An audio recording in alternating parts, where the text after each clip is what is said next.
Hello, everybody, and welcome back to another episode of the Media Boat Podcast, your weekly episode where we talk about movies, TV, music, and video games, not necessarily in that order.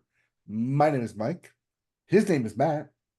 My name is Matt. His name is Mike. Thank you for joining us today on the Media Boat Podcast. Today is June the 25th, 2024. This is episode 441.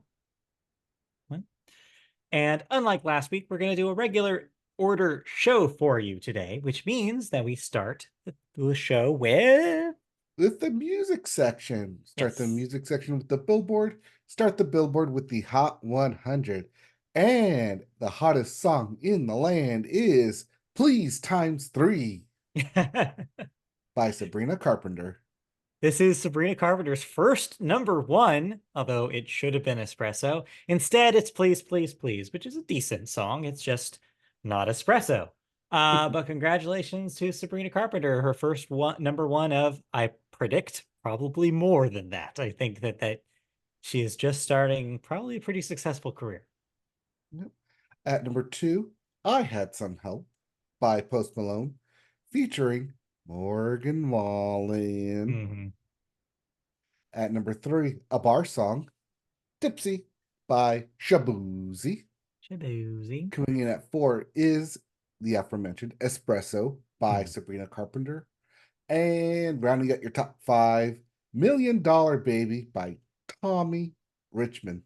Yes. As for your albums chart, your Billboard 200 at number 1 and still at number 1 is indeed the Tortured Poets Department Yep. by one Taylor Swift. It won't go away. Neither will she. At number 2, Hit Me Hard and Soft by Billie Eilish. Coming in at 3, Hardstone Psycho by Don Tolliver. At 4 is One Thing at a Time by Morgan Wallen. And rounding out your top 5, New World Depression by $Uicide Boy $. I think it's Suicide Boys. Oh, I'm sure, but don't we get demonetized for saying that? Sorry, Wait, Unalive Boys. yes, there you go. Wait, we're not monetized yet, are we? No, and also we're Doesn't not on matter then. TikTok. I don't think this matters. Oh, since it doesn't matter, yes, Money, Suicide Boy, Money. If you didn't like any of those albums, we have new releases, starting with C, comma, XOXO by Camila Cabello. Yes. I believe the C stands for Camila and or Cabello. One of the two. Yeah, this is her big pivot to hyper pop kind of rap influenced pop music. It's a hard turn from her last record, and a lot of people are questioning this move. Apparently, there are two back-to-back Drake features on this thing, in a time where, as we'll get to in the news, it is not popular to like Drake. So she went to Havana and said, "Oh, nah, nah." Pretty much, yeah. Okay. It is a little bit of career whiplash, but we'll see how this thing does. Well, she's going to get some bangers, including Freak Show by G-Eazy. Yeah, remember G-Eazy? I was just reminded of his existence just about a month ago, and now I guess he has new music, and I was like, oh yeah, that's right, G-Eazy. That's why you were reminded because he had an album coming out. Maybe We so. also have Strut of Kings by Guided by Voices. Mm-hmm. Loom by Imagine Dragons. Yes, those Imagine Those Dragons. imagined dragons. Songwriter by Johnny Cash. Yes, Yes. that Johnny Cash. Yes, the most recent posthumous release for Johnny Cash. This is, I heard an NPR story about this one. This is a bunch of demos for spruced up that were recorded in the 90s from Johnny Cash. So yeah, never before heard completed songs. Ah, that makes them pre-hurt songs then. Yes, in fact, that's funny that you say that. This places in the timeline right before he starts working on the American Songbook stuff. which gives you all the covers like Hurt. So this Mhm. was in an in between era for Johnny Cash. We also have Bad Cameo by Lil Yachty and James Blake. I'm not sure which one of those is the bad cameo. I'm not sure which one of them doesn't belong.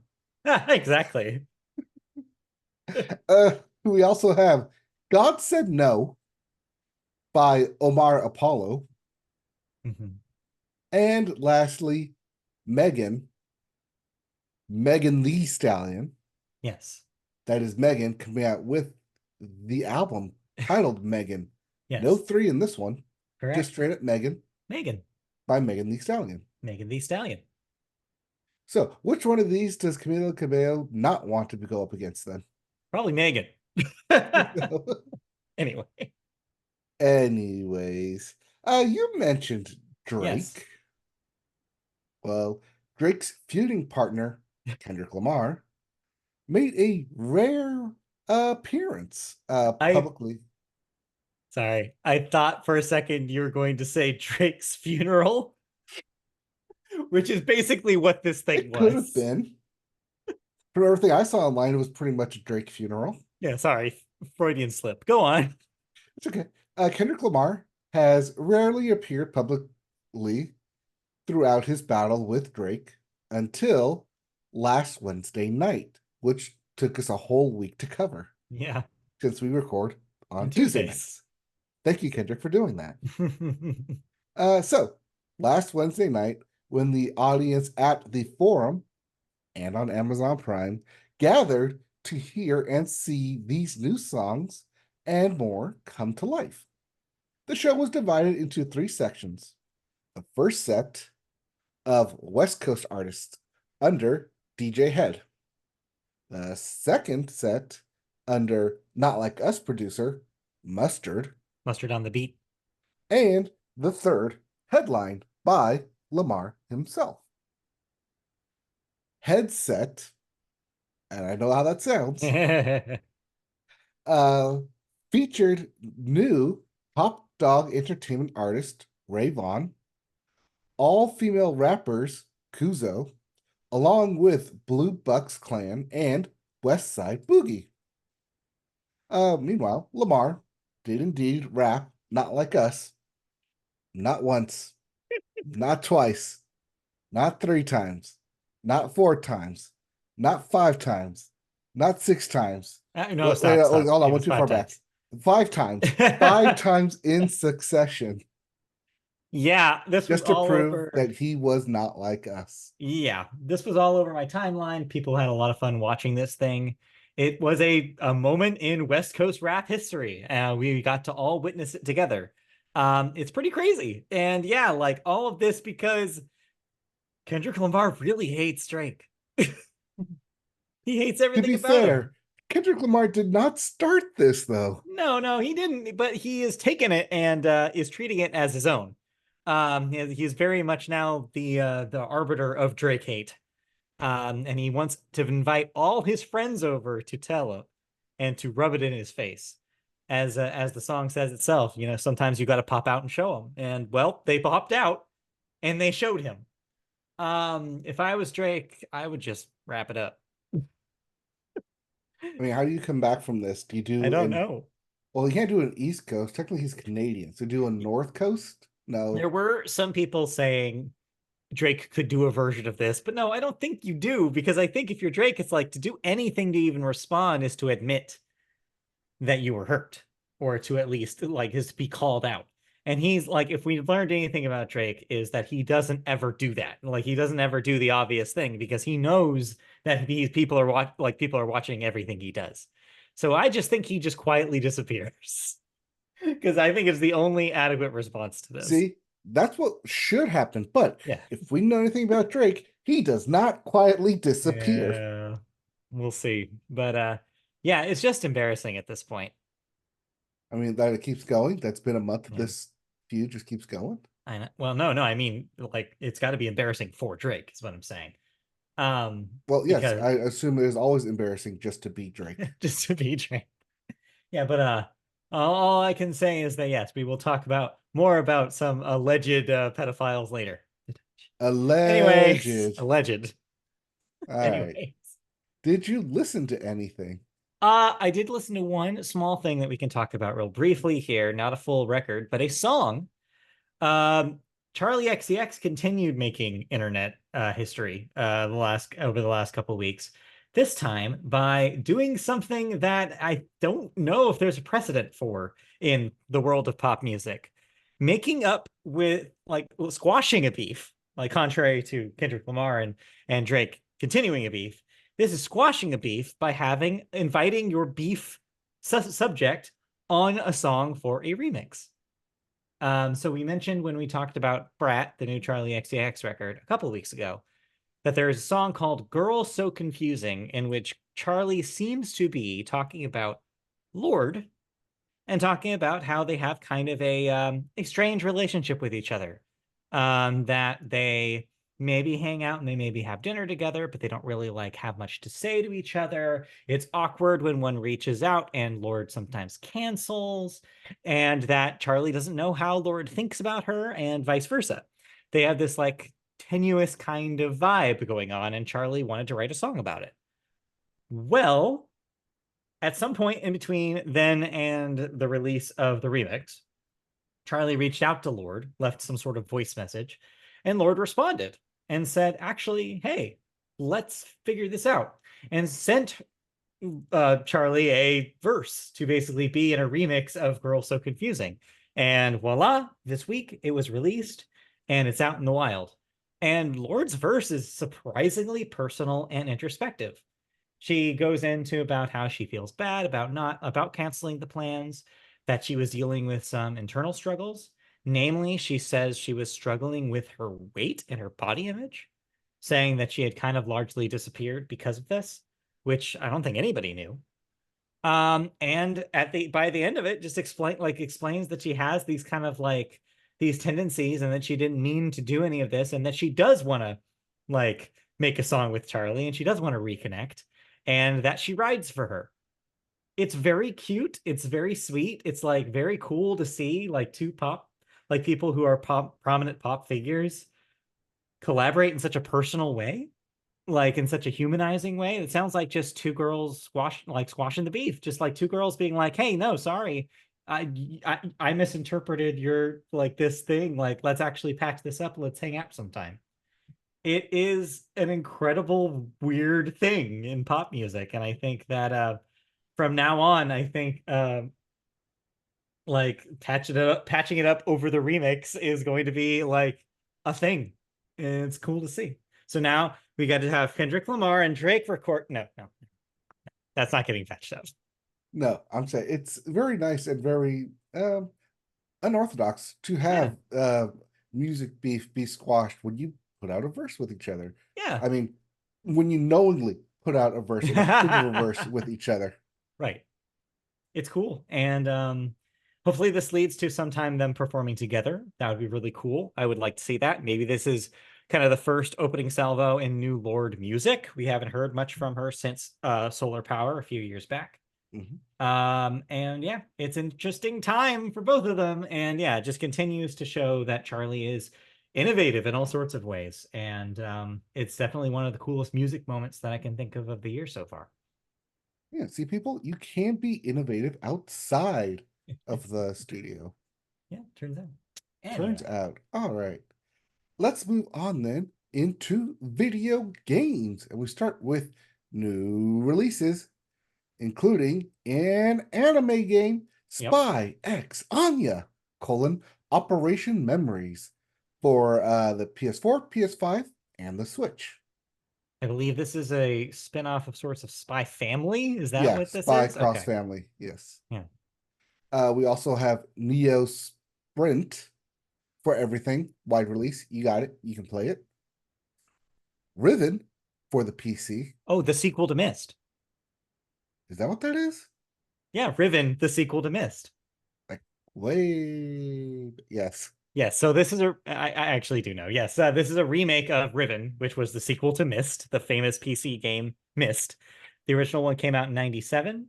It was pre-rendered just like Myst 1 was, but this is a fully redone, remastered, like all of the graphics are done in real-time 3D remake of Riven. So from what I understand, this is the one to play. Like Myst is a classic, but apparently Riven just takes the Myst concept and blows it completely out of the water. Like it's apparently got a very deep, involved story and a lot of great puzzles. It seems pretty cool if you like point and click adventure games. Well, I'm going to point and click to the next game. Until then, for the PC and PS5, then we have, speaking of remakes, Mhm. Beyond Good and Evil 20th Anniversary Edition Yeah. for everything. You got it. You can play it. So this is notable for one reason, which is that someone found out that there is a mission that is new for the remake. I don't know. Did you ever play this game? I've never played. No. 100% up your alley. I think you'd really like Beyond Good and Evil. It's like a Zelda-like, but with photography mechanics. It's an underrated I guess it's not underrated. It's a pretty well-known Mhm. classic from that PS2 era. But anyway, they went in and added a mission to the remake that apparently acts as a bridge to the forever upcoming sequel, Beyond Good and Evil 2, which I say forever upcoming because if anybody's been paying attention, they announced a sequel to this game over 15 years ago. No, it was 2013, wasn't it? Before that, Really? they've been teasing a version of a sequel to Beyond Good and Evil since like 2008. But what you're referring to is one of the couple of times that they actually showed footage of it. Yes, that's what They I'm thinking. showed a bunch of stuff. Well, it was two different reveals. We don't have time to get into this, but yeah. Anyway, the point is that they're trying again to get this off the ground by using this game as kind of a Trojan horse, where one mission will apparently have story details that will lead to the sequel. I mean, you have to go out and purchase the 20th Anniversary Edition Someone does to find out. or watch it on YouTube. I don't Yeah, know. or maybe just wait till somebody does a long play of it. Yeah, sounds fun. That sounds like a plan. We also have Luigi's Mansion 2 HD for the Switch. Switch re-release of the 3DS game.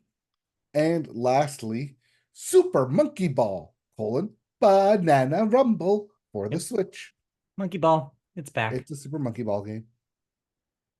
All right. Uh, let's get into the video game news. And hey, if Yes. you want to watch someone say stream Beyond Good and Evil, you can do so on Twitch. Yeah. But maybe don't watch this dude do it. No, you cannot, and you can no longer watch No. one Doctor Disrespect, non-ND. Yeah. Because a Twitch employee confirmed last week that streamer Guy Beam has been had been banned from the platform in 2020 for sending inappropriate messages to a minor with intent to meet them. Ugh. Following the allegations, a guy was fired from Midnight Society, a studio he co-founded, and had a promotional deal with the gaming headset manufacturer, Turtle Beach, which Turtle was also Beach. terminated. He has released a statement saying that he did indeed send messages to an individual minor that at times leaned in the direction of being inappropriate, hmm but insists no pictures were shared, and he had no intent on furthering their relationship. Well, today, a reporter from Bloomberg has corroborated the accusations, saying that not one, not two, not three, but at least four sources have confirmed this to be true. Uh, Guy has hinted that he may retire from streaming in response to the news. So this is a lot to unpack. Previously, before this Twitch employee had basically just completely taken off the like opened the curtain and just said this is why he was banned. We actually didn't know. We just knew that he was banned outright from Twitch back in 2020. A statement had not been made from Twitch about why the ban occurred. He did continue to stream in other on other websites, which is why he's still an active streamer, at least, well, until about yesterday. Mhm. Um, so this confirmed suspicion that a lot of people had in the industry that this had occurred. Apparently, a lot of journalists knew that there had been some scuttlebutt and some allegations about him, but they couldn't go and run any of these stories because the victims, understandably so, did not want to be named. They did not want to go public with the stories. Thus, the stories went quiet. And that's why kind of everybody kind of just let Dr. Disrespect continue to be disrespectful.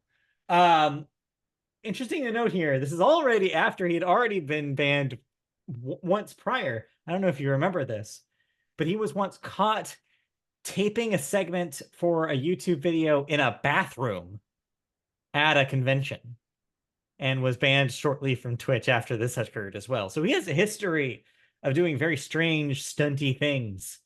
Yeah, I think you Um, mean disrespectful things. exactly, yeah. Really living up to the name.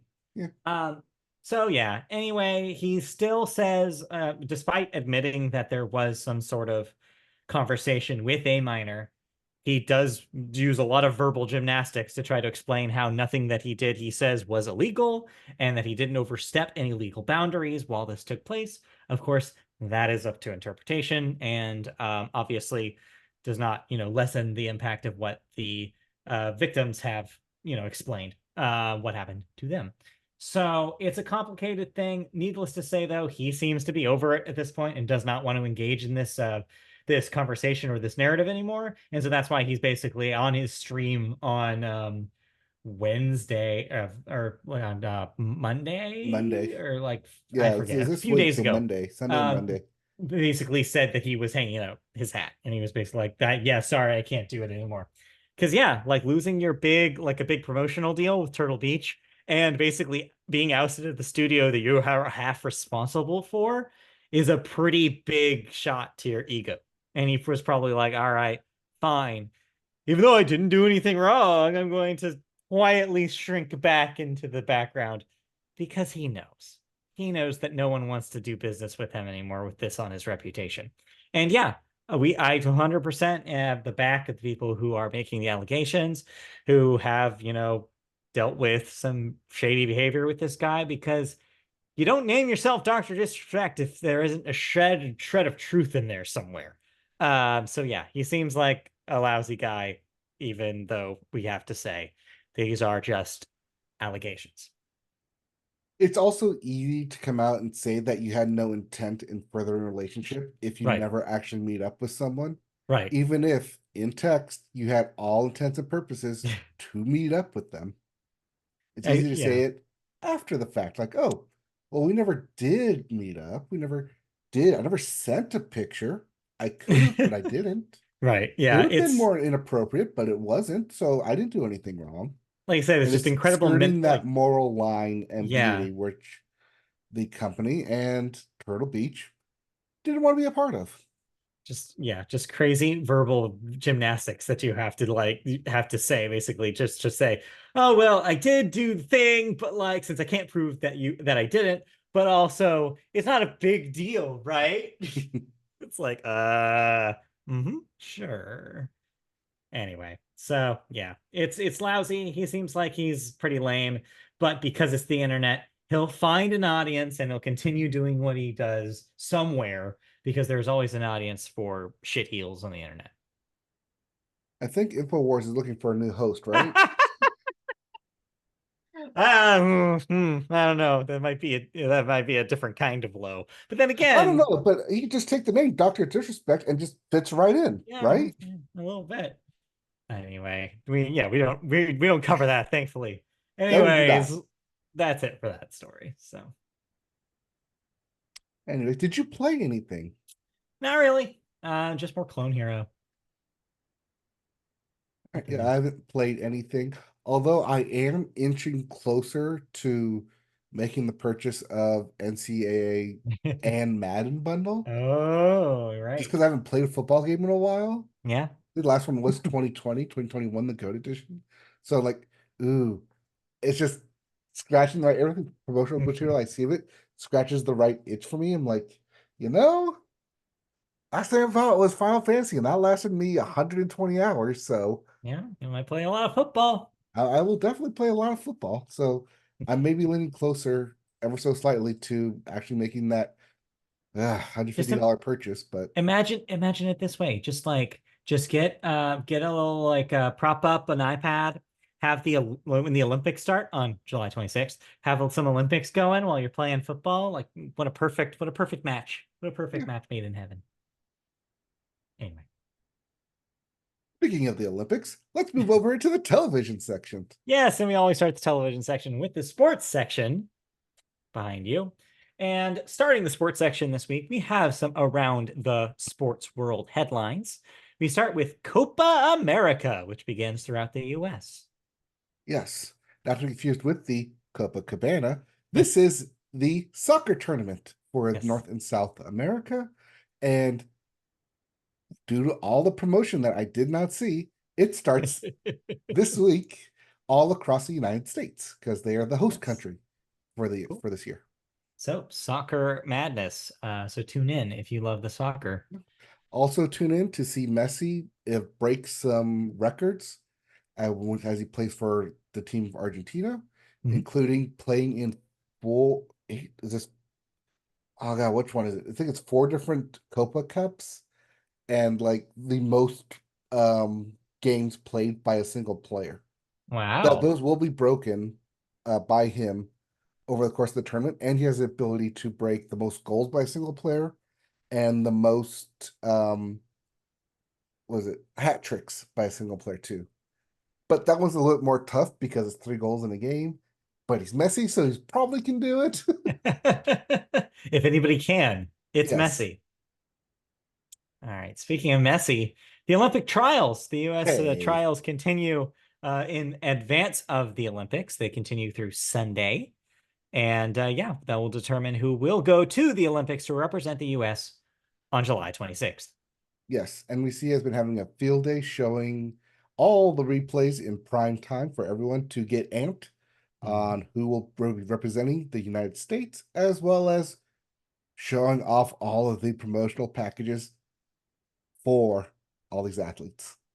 All right. Because you got to find time to kill 2 hours. Yes, indeed. All right, moving into league headlines, we start with the MLB. The Phillies made history this week by turning a rare 1-3-5 triple play. The Yeah. triple play is already rare, but a 1-3-5 triple play Well, is it's even rare more. when it involves 3 people, even rare when Yes. it involves two or even one person, Yeah. but super rare when it involves only the pitcher, the first Hmm. baseman, and the third baseman. Yeah. Because you gotta have because everything's gotta be set up just perfectly. You got runners on first and on the corners, and you gotta hit a line drive back to the pitcher Hmm. to where he catches it, tag out, tag out. Yep. And you also kind of need the opposing team to just not know what's going on. Thankfully, they were playing the A's, so they never know what's going on. Right. But it's still just a rare feat to occur in MLB games. Yeah. You don't have it here, but the other notable thing that happened this week is on Thursday, a commemorative game to honor the Negro Leagues occurred in Birmingham, Alabama, I believe. Um, Oh yes, I saw this on yes, Friday. At least I saw the yes, playback on Friday it because Reggie was. Jackson was there on there as part of the Yes, pre-broadcast for it, and gave a very memorable and impassioned speech about yes. his time not only playing in the Negro Leagues, but also going up into the Yankee system, but just how far we've come, Hmm. and also kind of how far we haven't come. Yeah, but it was kind of cool to have the game there in the oldest stadium in the U.S., Mhm. the oldest still active stadium, I should say. But yeah, it was quite a moment. Although the Giants lost, so it was a sad moment. Compounding on another sad thing that we'll talk about later in the deaths. But yes, a major loss in baseball did color the game a little differently than was planned. But we will, like I said, get to that in the deaths when we talk about that. But in the meantime, there's other leagues to talk about because we had two champions. Well, we already talked about the champions in the NBA, which was the Boston Celtics once again. But there was other stuff happening in the NBA now that it's the proper off season. The Detroit Pistons were the last team to hire a new coach. Those new coaches, though, include Kenny Atkinson, who will start with coaching the Cavaliers, JJ Redick, who will coach the Lakers, Brian Keefe, who will coach the Wizards, Mike Budenholzer, good name, who will coach the Suns, Charles Lee, who will coach the Hornets, and Jordi Fernandez, who will be the coach of the Nets. Yep, just like we have turnover to all leagues at the end of the season, so too does the NBA. And they have to do it fast as the season ends because they got to put their staff together and they got to figure out who they're choosing. Yeah. With the NBA draft. Yes, because the draft will be on Wednesday, this coming Wednesday, the 26th at 8 p.m. The Atlanta Hawks have the #1 overall pick. Yep. Even though it hasn't officially started running, the Atlanta Hawks are on the clock. All right. Well, look forward to that. In the meantime, hockey wrapped up with the Stanley Cup going barely to the Florida Panthers, who nearly choked on their way to the Stanley Cup versus the Oilers, 4-3 in the series to claim their franchise's first cup. So congratulations. Yes, congratulations. Not touching the Eastern Conference Final trophy ended up working for you. Turns out. Although you could have done a sweep, going up 3-0, and then you let the Oilers come back 3-3 to go to Game 7. But that's because of Connor McDavid. You mean Connor McJesus? Yes, apparently. Who was so good for the Oilers that he won the Conn Smythe Trophy and didn't even win the championship. He is the 6th player in NHL history to receive the Conn Smythe from the team that lost the Stanley Cup final. Yep. He's also the second non-goalie to win for the losing team as well. Wow. Okay. Meanwhile, the NHL draft will happen on Friday at 8 o'clock. The San Jose Sharks have that #1 overall pick. Yep, and they are on the clock. But yeah, Connor McDavid, I don't think we can say enough about him. He's good. In terms of his playing and his skill, he rightly deservedly won the Conn Smythe Trophy. Just by being as good as Wayne Gretzky, if not better, because he did break his assist record for number of assists in a playoff in the playoffs, even though they didn't win. But this does mean that he's gonna get paid if he's not already paid as the highest paid player. Panthers, meanwhile, currently opened up to Vegas books as the favorites to repeat the Stanley Cup. Okay, well, we're in way ahead of ourselves with that, but yes, we will see. Yeah, but the Vegas odds always put it out right after they win the next day. So. That's true. Anyway, and to wrap up sports, we do have an update about the College World Series. It was the Tennessee Volunteers over Texas A&M in 3 games to win the first national title for the Volunteers. So congratulations. Yes, congratulations. You almost blew it. Yeah, again, we have 2 almost chokes, but they did succeed. Well, they did lose the first game to Texas A&M, and then had to win 2 in a row against them. So, yeah, congratulations! You proved why you were the #1 seed. Turns out, deservedly should have won the entire time. All right. Anything else in sports before we move on to television news? No. Okay. All right. Because it's summer. Which means it's summer. Now that the NBA is done, now that the NHL is done, now that the NFL is yet to start.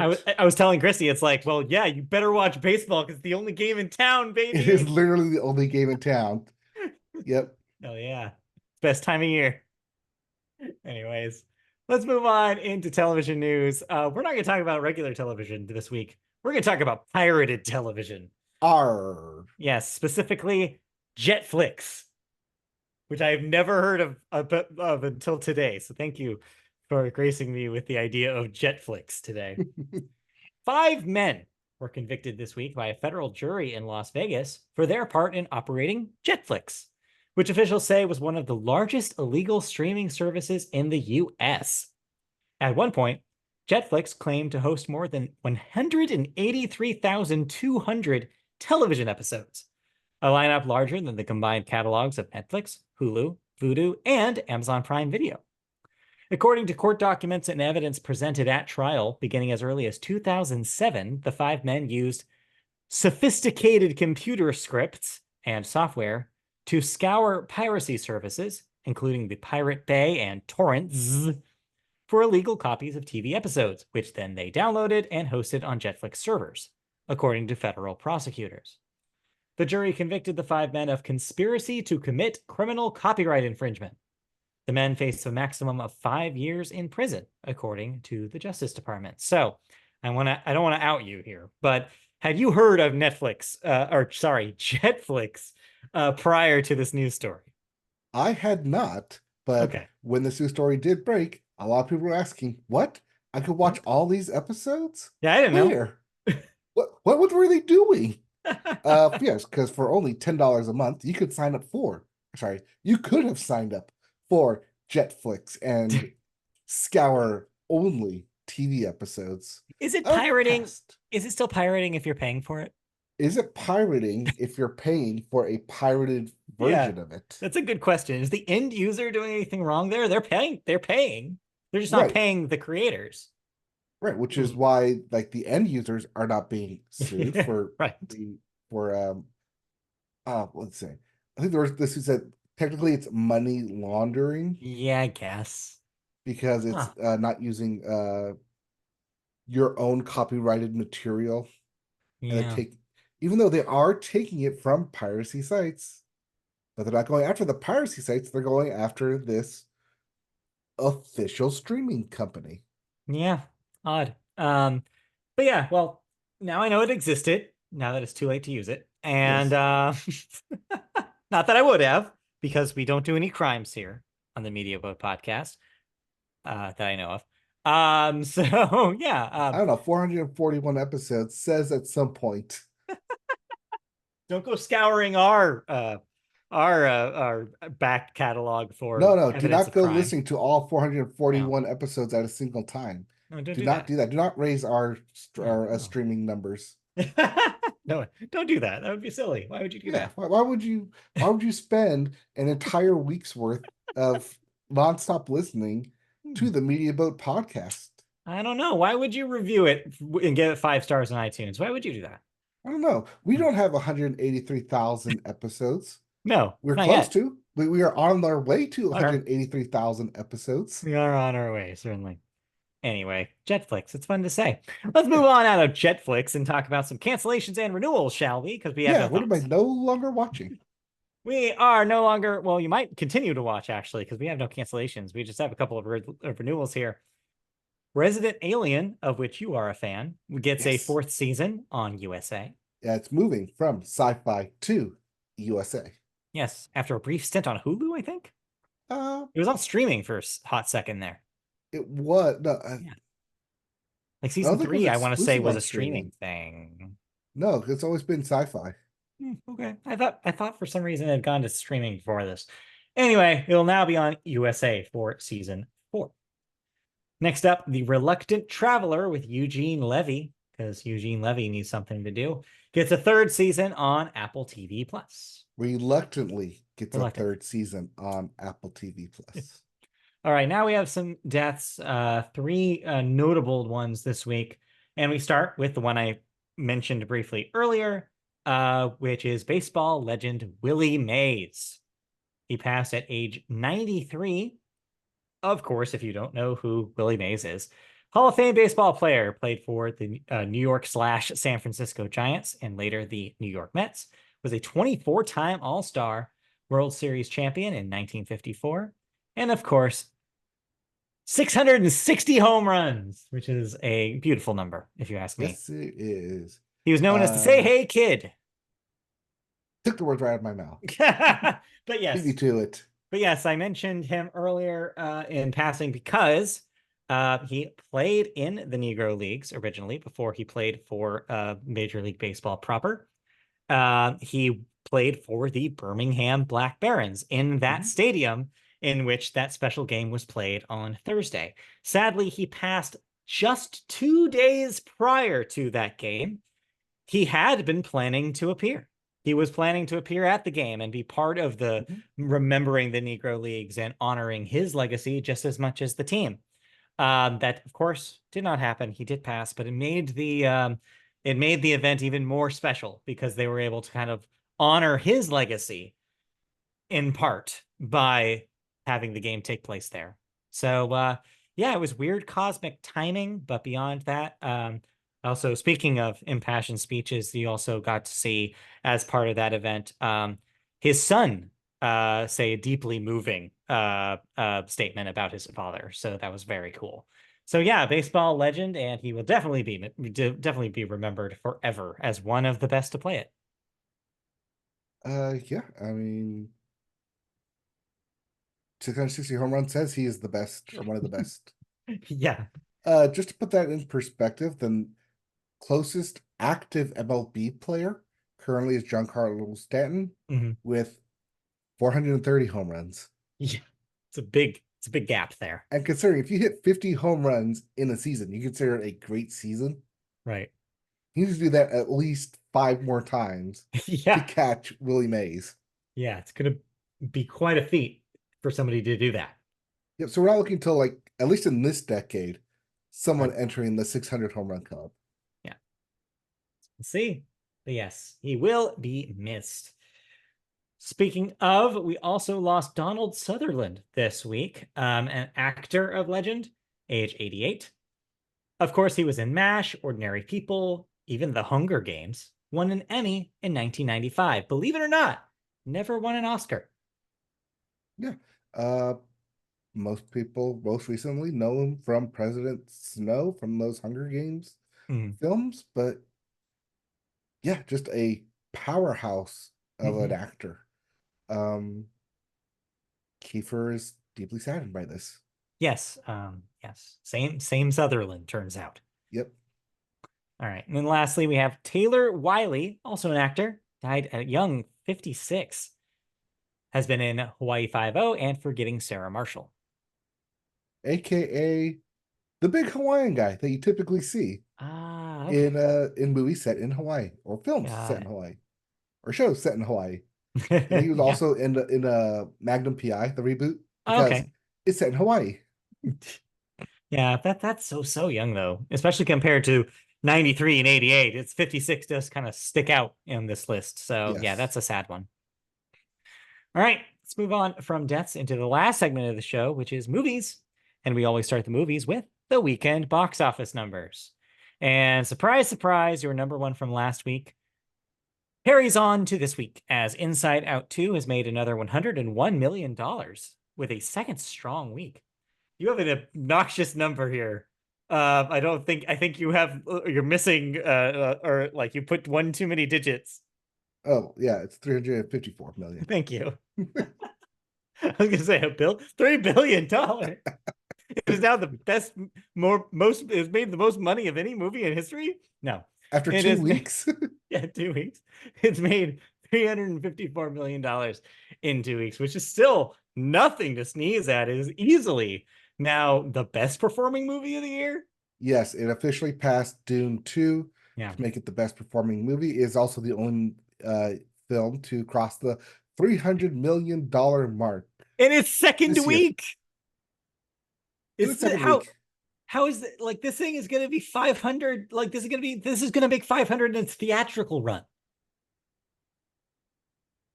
Well, let's see here. To put this into perspective, Barbie made 636 million Yeah, last year as the number one movie. yeah. I think this has a chance at meeting that number. This film is officially past would be number four as of last year, only Mhm. being topped by Spider-Man Across the Spider-Verse at 381 and the Super Mario Brothers movie Yeah, at 574. and it's June. Yes. So it could make more money from here on out. Yes, but it only has at least one more weekend of non-family friendly material to Yeah. go up against. Yeah, we'll get there. But Oh, we'll get there. we'll get there next week. But in the meantime, there's the rest of this top five. What, Number there's two, more? yeah, I know, believe it or not, it wasn't the only movie people saw this week, but for the most part, yes, it was. Number two, Bad Boys Ride or Die made another $18 million. That's at 147 million domestic. The Bike Riders made in its debut 9.6 million. Number four, Kingdom of the Planet of the Apes made another $3.8 million, hanging in there at 164. And rounding out your top five, the Garfield movie, still here with $3.7 million this week. That's at 85. I have my doubts now that that'll make it to 100. Yes. Now Just that a little bit Inside Out doubt. 2 is just eating its lunch. Yeah. Yep. Seems it's lasagna. It's It's reheated lasagna. lasagna. Yep. And then, in case you were wondering, The Exorcism, it debuted way down at number seven with only $2.4 million. Because it went up against the family movie. Yeah. So now that Inside Out 2 has made $154 million, or 354 million, the domestic box office, does this mean you'll get an Inside Out 3? I mean, I think it's likely, but it'll be a little bit because Pixar never rushes their sequels. Mm-hmm. That being said, though, I feel like this vindicates their whole like, oh, we just need to focus on these like simpler, less personal stories, even though there's some personal moments, I would say, in Inside Out too. But this, I feel, kind of, yeah, it makes their whole statement seem now like even rougher in retrospect because they were right. Because this, like, the money now tells them, oh, we should have been doing this the whole time, just making sequels of our existing properties. And it's worrying, to say the least. Yeah, but to be fair, Inside Out was a hit when it came out. So you Um, have to have an original yeah. IP to make a sequel, though. I do want to briefly touch on something that I saw somebody's take on that I don't think we really discussed when we talked about Inside Out 2 last week. Somebody pointed out that they think that the scene in the film in which they are the kind of the 1984 parody scene where it's like they're in the kind of they're doing the drawings, Yeah, the mind like entities are doing the drawings yeah, for in anxiety. Imagination Land. Yeah. Somebody pointed out that they see that as almost a metaphor for what it must be like to work for Disney right now in Pixar. And I hadn't read that scene like that until I saw that. How much truth do you think there is to that? Like, do you think there is some like animators getting out their like anxieties about working under the pressures of Disney right now? I think it's just in animation in general, not just under Disney, but just all animators that you have to be able to pump out Mm, idea after idea after right. idea because it's not all gonna stick. It's not all gonna be perfect on your first try. That you have to try and try and try. That we've talked about it on this podcast of different animators who worked on even successful shows like Avatar: The Last Airbender or like Gravity Falls or Adventure Time that spinning off from there or jumping off from even those successful shows to get their own show greenlit takes a lot of time and effort and imagination. Yeah. So I wouldn't say it's just Disney specific, even though I did just name it like four different Disney properties. Uh, I would just say animation in general. Yeah. I would say it's more of that. Still an interesting angle that I hadn't considered there. But yeah, it must be weird. It must be weird having to deal with that because I'm sure there's a lot of animators on Pixar who would rather come up with new creative ideas. And Mhm. now they're going to be probably forced for the next few years after Elio, I guess, to focus on sequels. Well, as we talked about 2 weeks ago, we had Elio, Mhm. and then we have Toy Story Toy 5. Story 5, and then it all starts over again. Yep. Anyway. All right, let's talk about the movies coming to theaters this week. Well, movie. As this Friday, we only have A Quiet Place Day One, the Quiet Place prequel. Yes, shush, as they like to Gosh. say in those films. Although, from what I understand, because it's a prequel, there's going to be a lot of loud stuff before that they learn how to shush. Oh, So, yes. It's going to be a very loud movie until you get to the very end and everyone goes yeah, and then quiet. do you think that it ends, the last thing that happens is someone going, shh, credits? Yeah. I mean, how do you How not do something like that? do you not do that? No, the last shot is John Krasinski, because of course he has to be in here. John Krasinski going, shh. Yes. Yeah, there you go. We solved it. All right. So that's your There one. you go. You don't have to go see it. Go see Inside Out 2 instead. Yep. Give Although Disney more money. because it's in between, we should mention that there are some movies coming out for the July 4th holiday on Thursday. Although technically, I Yeah, guess we'll talk about we'll that next record week. before We will then. record that before, you're right. But yeah, there are some middle movies happening. Yes. But in the meantime, let's move out of new releases and talk about movie news, specifically movie studio news. Much to the dismay of many God, I was gonna say millennials, but no, Gen Xers and boomers alike. It's the Mhm. thing that unites us all, the Muppets. Everybody loves the Muppets, and unfortunately, the Henson family is in the process of selling the historic Jim Henson Company lot, which was originally, before that, the Charlie Chaplin Studios, where many famous Muppet films were made. The sale is part of a much longer term strategy to have the Jim Henson Company and our renowned Burbank based Jim Henson's Creature Shop under one roof, they say in a quote, which is not feasible in Hollywood due to the space the shop requires, end quote. The Jim Henson Company purchased the lot in 1999 before being acquired by Disney in 2003. For the near future, the company intends to continue as a tenant at the La Brea location. It's unclear what office space the company will move to next. I mean, logistically, this makes sense, but I think that just the image of like taking down a studio that has Muppet imagery all over it just makes people sad, and I don't blame them. When they first, well, when Charlie Chaplin Studios first came available as purchase, Jim Henson Company, then ran by his son, was the first people to put a bid for it. That they absolutely wanted that studio. In fact, once they got it, they put up a statue of Kermit the Frog in Charlie Chaplin getup. Yeah. Oh God, was it the jerk? No, Joker outfit. And it's been there ever since. There is some weird like selling between 99 and 2003, but that's just minutia data. But other than that, for 20 years, they've been in the same studio, the Yeah. same place, and anything related to the Muppets and the Jim Henson Creature Shop was shot there, including the most recent undertaking of the Dark Crystal saga at Yep. Disney Plus, shot on that lot. Yeah. Um, and it's not just studios too; it's a recording studio as well. Weekends Dawn FM was recorded there as well, so Huh. being used even recently. It's Yeah. a very famous thought.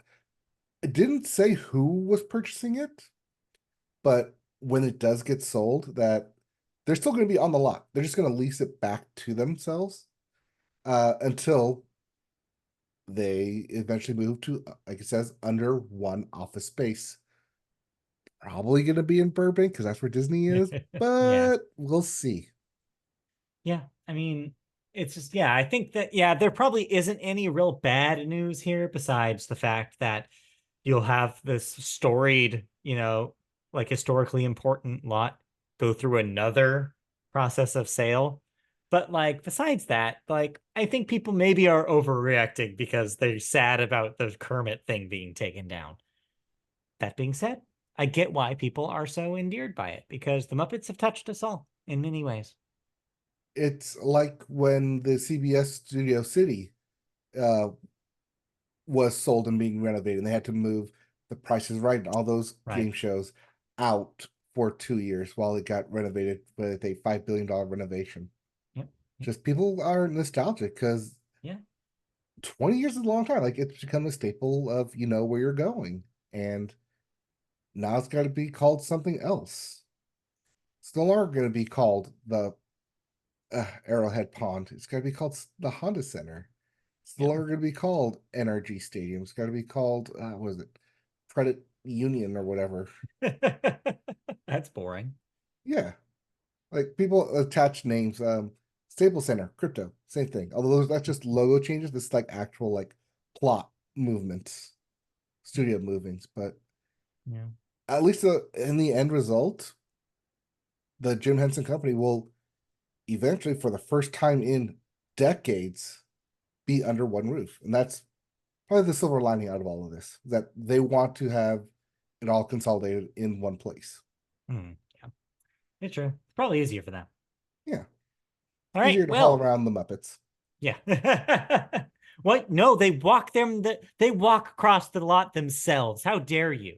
How No, they dare you don't. say They that travel somebody by map. Okay, I'll let you have that one. All right, that's it for movie news this week. And that means, hey, we're done fast this week. That was a shorter than an hour show, which goes to show you when we don't have any thoughts, we just kind of cruise right through this thing. So thank you for tuning in for the Media Boat Podcast. If you want more, because who wouldn't? Who wouldn't want more of this? You can find us in video form on YouTube if you search YouTube for Media Boat Podcast. Like, subscribe to the channel for more. You can also click the bell for notifications when new videos go live.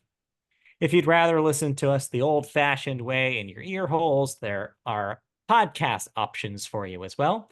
Go to your favorite podcast catcher and type in Media Boat Podcast, and you'll find us. All aforementioned 441 episodes. You can then also find us on the internet. We are on our website, mediaboatpodcast.com. We are on social media channels by searching Mediaboat on X, Facebook, wherever you are. Blue Sky, we're there too.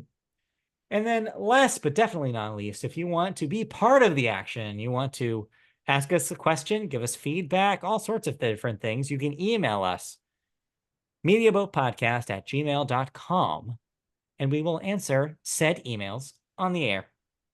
So, thank you for joining us this week. We'll be back next week for even more of everything that we do. Yep. We'll be back next week with more news, more thoughts, and more of us. All Oh, right. can I really say more thoughts? We didn't really have thoughts to have in Yeah. this episode. Well, at least if there's even one thought, that's more thoughts than this week. I guess you're right. Yeah, and we do have quite a lot of music releases to go through, so there will be At thoughts least next one episode. thought. At least We'll one see. thought. All All right, right. bye. Bye.